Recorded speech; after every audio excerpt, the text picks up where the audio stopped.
তো ৫ বারের মধ্যে ৩ বার কোয়ালিফাই করছি।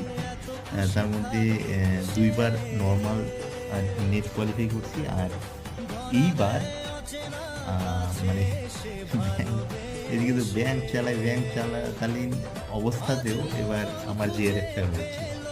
এটা মানে কি বলবো, একটা অসাধারণ একটা মুহূর্ত আমার কাছে। কারণ যদিও আমি সুখের হাসি